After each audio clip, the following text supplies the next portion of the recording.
Good afternoon, everyone. Welcome to Toronto Police Headquarters. Today, Chief Myron Demkew will be joined by Deputy Chief Frank Barreto, Chief Superintendent and Chief Superintendent Catherine Stevenson to announce two new operational initiatives. Following their remarks, they will take questions from the media. Chief?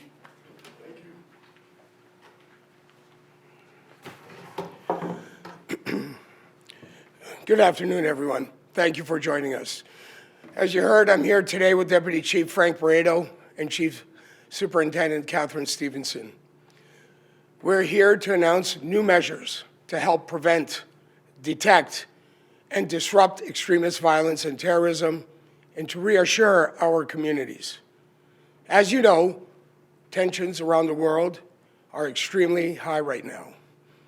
As the biggest municipal police service in Canada, we are operating within an increasingly volatile security environment.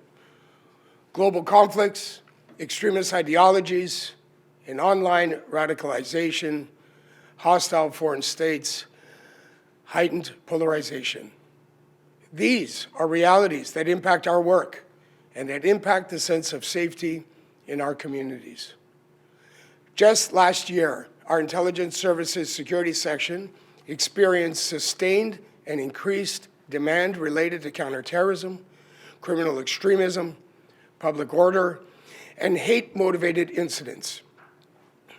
Addressing this demand required significant resources. A few weeks ago, synagogues were shot at here in Toronto, and so was the United States Consulate.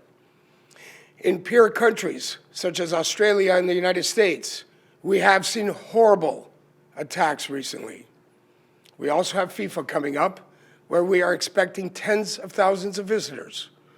So we need to have the proper resources to face these new realities. This is why today we're announcing the creation of a new counterterrorism security unit.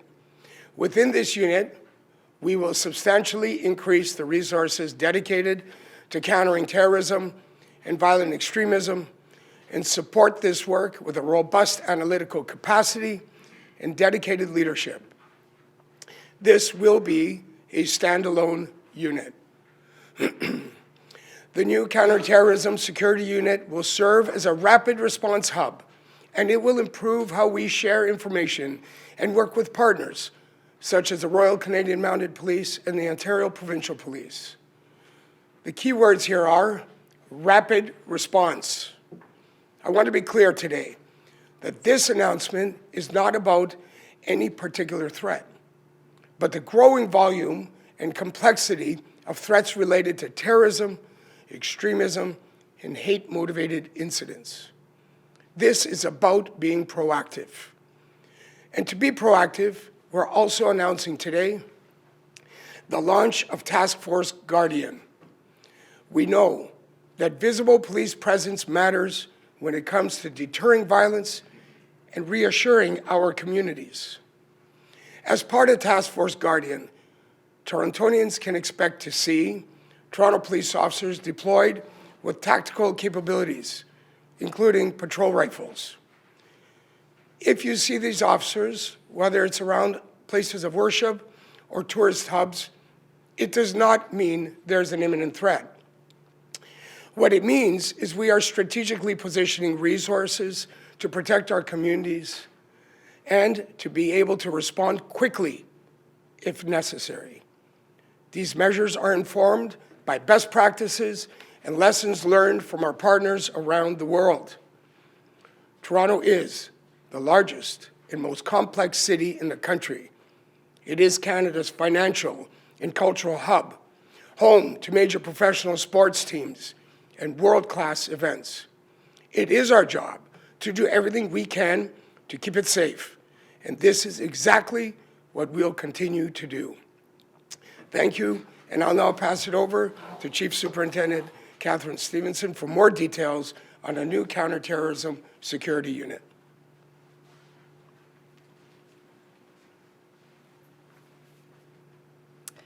Thank you, Chief. In recent years, we have seen a clear increase in hate crimes and reports connected to suspected terrorism, criminal extremism, and public safety, investigated by our Intelligence Services Security Section. Like the Chief said, today's announcement is not a response to a single specific threat, but about ensuring we have the resources needed to meet the growing demand in a dynamic and rapidly evolving threat landscape. Our new Counterterrorism Security Unit does not change the fact that the RCMP's Integrated National Security Enforcement Team has primacy over national security investigations and does this work in partnership with the OPP's Provincial Anti-Terrorism Section and with the Police of Jurisdiction. The Toronto Police already work collaboratively with these partners in a joint forces environment, and our new unit will complement these existing partnerships. We are uniquely positioned as the local police of jurisdiction to understand local needs and risks, given our knowledge of the city's communities and criminal networks. We have found that public safety threats often fall below the threshold of terrorism, but pose no less of a danger and still require serious and special attention and criminal investigations. To have a specialized unit that focuses on proactively detecting, preventing, and disrupting terrorism and violent extremism in Toronto is absolutely necessary given the current global context and the potential local impacts of worldwide events. It will make our responses and investigations more coordinated and more efficient, and will also allow us to build more expertise and ensure continuity of expertise in this area. Building our existing framework, we will expand in a phased approach, beginning with leadership positions and subject matter experts to build a unit over the coming weeks and months. Thank you. I will now pass it over to Deputy Chief Barreto, who will provide more details on the Task Force Guardian. Thank you, Catherine. Thank you, Chief. Task Force Guardian will establish a highly visible deployment of uniformed officers equipped with tactical capabilities, including patrol carbines and protective gear. The deployment of these officers will be intelligence-driven in strategic locations throughout the city. These strategic locations can include community centers and places of worship, such as synagogues, and also critical infrastructure, high-traffic public spaces, and tourist attractions. We want to emphasize that if you see officers with such tactical capabilities downtown or around your neighborhood, it does not mean that there is an imminent threat. We will pick these locations strategically, but our aim is not to alarm anyone. It is part of a measured approach to keeping people safe. It will be intelligence-led and flexible to meet operational needs. This is about prevention and protection, not reaction. For those who have traveled to other big cities like New York, London, and other major cities, you are probably familiar with seeing very visible deployments of tactically equipped officers. We want to deter attacks, strengthen public confidence, and reassure our communities through this highly visible policing model. And at the same time, we want to be strategically deployed proactively to be able to respond as fast as possible to any threat or violent incident. Task Force Guardian will work in partnership with the new Counterterrorism Security Unit, and with other specialized units such as Emergency Management and Public Order. This does not replace Project Resolute, which is our response to the tensions stemming from the conflict in the Middle East since October 7th, 2023. Our community engagement efforts will continue. Over the past 2.5 years, as part of Project Resolute, our officers have made over 113,000 visits to community centers, schools, and places of worship. We remain committed to this work. We will be launching Task Force Guardian in the coming days. Thank you very much. We will now be happy to answer your questions. John from CTV News, just on the Task Force Guardian, is there a reason why you need to include those automatic weapons, which have greater lethality, versus the standard issue police handgun that also would deter? So we are very conscious of the threat environment, and we are mindful of other attacks that have happened around the world. Long rifles, C8 carbine rifles, they are not automatic weapons, they are semi-automatic weapons, just to be clear. They are far more effective, They get up on target far more accurately. They provide a much better response to deal with threats and neutralize those threats as quickly as possible and as effectively as possible. That is why you will be seeing not only C8s, but protective gear, protective helmets, protective body armor, and things along that line. And this will be a mixed unit force. We're combining different specialized, highly trained officers to provide these types of deployments. Is there a cost to buying all that equipment, and what is it? There is no cost because we already possess all this equipment. And there is no additional premium pay or things of that nature because we'll be using on-duty resources to, it's an amalgam of different units that will be coming together to provide Task Force Guardian. And what do you think the advantage is of having it on display versus in the car? Well, there's a certain level of reassurance and deterrence, if you will. There are bad actors, we understand that they exist, and we wish to send a sort of a message that Toronto Police is very well prepared, very well equipped, very well trained, while at the same time reassuring communities, many of which have asked for more visible police presence, have asked for more security, have asked for us to be in their areas where they live, where they congregate, more than we have been. And we are providing this. We think this is the appropriate time. We're mindful of geopolitical events and the way the threat environment and the landscape has changed locally and abroad. Hi, Sean of the City News. I'm not sure who to ask this question to. It's about this protest initiative at the Bathurst and Shepherd area. I understand that Toronto Police are now hoping to contain this weekly protest to just the intersection. Demonstrators no longer allowed to, spill onto residential streets. A couple questions on that. Just how do you plan to enforce that? I mean, will people be arrested if they're not following these new protest rules? Yeah, I'm happy to answer that question. So Bathurst and Shepherd certainly is an area that has been a site of protest for some time now. We have been providing police assets, police resources, police management to what has been happening there essentially on a weekly basis for quite some time. The change is not so much about curtailing charter rights any more than absolutely necessary. We understand Charter Section 2 that allows for peaceful assembly, allows for expression, so we take limitations on that very seriously, and we think at this time that it is a reasonable limitation as afforded to us by Section 1 of the Charter to limit the extent to which protests occur. So what I'm getting at exactly is that people can still protest at Bathurst and Shepherd. People can still protest along Bathurst and along Shepherd. What we will be preventing is movement into residential areas in and around the Bathurst and Shepherd area.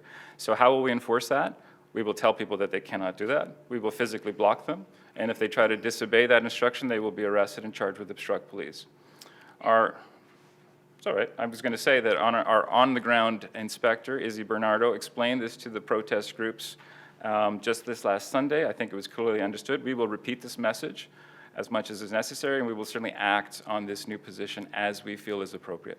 And does this just apply to this particular pro-Palestinian group or anyone protesting at this point? In a sense, this is an issue very localized to Bathurst and Shepherd. It's been somewhat rather pernicious and controversial and polarizing. So this is not necessarily a blanket direction to be adhered to across the entirety of the city. Of course, though, we monitor where protests go. We're mindful of how things can change. So at this time, this is a localized direction, a posture focused on Bathurst and Shepherd. We can, of course, expand on this as necessary. Just a final question, and if you don't have this off the top of your head, that's okay. Have there been arrests or any hate crime arrests related to these 75 weeks of protests in this area? There have been arrests. I perhaps invite Chief Superintendent Stevenson to speak to the numbers, perhaps. There have been arrests, and there'll certainly be more if necessary. So let me just invite Kathy to speak. Just to speak in general, and we could provide something more in detail after this, but I can tell you there's been approximately 20 arrests at that location specific to these protest groups, and there is right now an ongoing willful promotion of hatred investigation regarding anti-Semitic signs that were shown by protesters last Sunday. To Sean's point, this is a sort of a wide area. Why not get an injunction? We evaluate all the different avenues to address this issue, and injunction is something that we have looked at. And our understanding is that at this time, an injunction is not something that is necessarily easily available or even appropriate. What I'm trying to get at is that all police efforts have to essentially be exhausted first and prove ineffective, unsatisfactory. And so at this point, this is the direction we are taking. It may be possible that sometime down the road we may consider something different that might even include an injunction. We certainly looked at this issue with the University of Toronto encampment, you may recall from some time ago. So it's not as though injunctions don't ever factor into the conversation around protests and demonstrations and so forth, and charter rights. But at this time, we feel that this is the appropriate steps to take, and we feel that it actually will be quite effective. Okay, one more question? Well, I guess the injunction question was leading to why not get a judge to give a stamp of approval to this drastic limitation on freedom of assembly and protest in that area? I guess that's the first part. And the second is, when we look at it, you describe an intersection and the area around, but there are no boundaries for this area. So where is the boundary? How wide actually is this? Okay. And you know, how as an average citizen would I know, given what you guys have said so far, whether I'm in violation of this or not, and maybe an injunction would be more specific? So thank you for that question, and quite frankly, the way you phrased it is one that I would potentially take issue with. It's a drastic limitation. I would say it's a reasonable limitation. We've thought long and hard about this, and we've sought and received legal advice about how it balances against Section 1 and Section 2 of the Charter. So we see it as a reasonable limitation at this time based on the totality of the circumstances. So how would you know as an ordinary person where you can protest and not? Well, we have officers there that are quite will happily speak to you and explain to you what a protest is, if you're doing it, and if you're doing it in a place or in a way that is not acceptable, whether it's the kind of sign you're carrying or whether it's where you are moving around. So when we say drastic, really the limitation is rather limited, because you can still protest right where you have been at Bathurst and Shepherd. You can still move along Bathurst. You can still move along Shepherd. These are main streets. What we are taking issue with and restricting is movement into quiet residential streets where there is nothing more than people living in their homes. That's all it is. There's no political embassy there. There's no consulate. There's nothing that would indicate to a protester, I suppose, that there's a legitimate place to protest. Now, we can appreciate that this is polarizing, controversial, and civil libertarians might take quite an issue with what we are doing. However, we think that we are acting in a reasonable fashion at this time. You mentioned residential areas. I mean, I was down there today. There are quite a few residential apartment buildings actually at Bathurst and Shepherd. There are. So as an average person trying to follow this order, isn't that contradictory? I don't believe it's contradictory. I think everyone understands what moving into a residential area is. Yes, there are some tall buildings. Yes, there are apartment complexes. If there's any room for doubt, we do have officers there that can walk a person through what it is that is expected or what it is that is going to be denied. So these are early days. I'll mention now that there has not been a lot of protesting in residential areas. It's just a handful of events, but we understand how troubling, how concerning this is for the community. And so this is why we've taken these steps. But we can certainly adjust as we need. We can certainly explain further as we need to, and we can certainly educate our officers and the public and the protesters as much as we think is necessary. Okay, thank you, If everyone. you're creating that vague order, don't you leave a lot Okay, thank you. of Thank you, discretion in Deputy. the hands of the Thank you. officer? Thank you. All right, folks, thank you very much for your time today. The news release will be published on our website. Have a good day.